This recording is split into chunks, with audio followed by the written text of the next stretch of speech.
वर्षी एवढा पावसाळा होऊन आज 11वा काय 12वा दिवस गावात पाणी नाही। आज वटपौर्णिमा, लोक बायका वटपौर्णिमेला पूजेला जायचं काय पाणी भरायचं असं चलबिचल बायकांचं झालेलं आहे। इकडे ह्या इरिगेशन डिपार्टमेंटकडं चीफ ऑफिसरचं अजिबात लक्षच नाही। विचारल्यावर आज येतंय, उद्या येतंय, आज ते तसं झालंय असं झालंय सांगतच चाललंय। पाण्याचं हे समस्या झालं।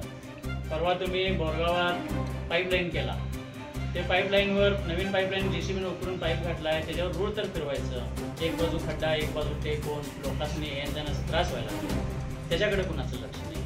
बोरगावात एंट्री करताना दोन्ही रस्त्याकडे कुणाचं लक्ष आहे का बघा, सर्कल बघा, सर्कल करा तर कुणाचंही लक्ष नाही।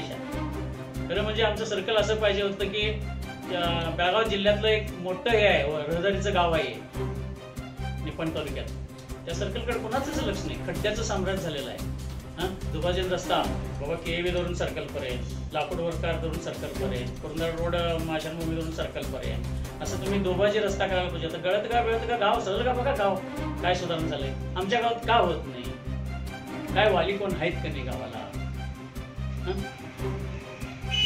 आणि आमच्या खंडोबा देवस्थान जवळचं एक तलाव आहे, त्या तलावामध्ये चिल्कादेवी पाईपलाईन तलावामधूनच नेल्या, तेव्हापासून तलावाला गळतीच आहे।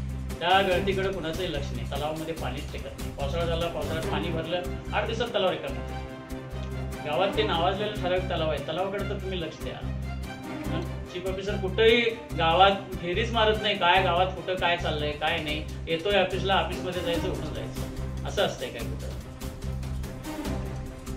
तुमचं नाव साहेब? उमेश गुरु।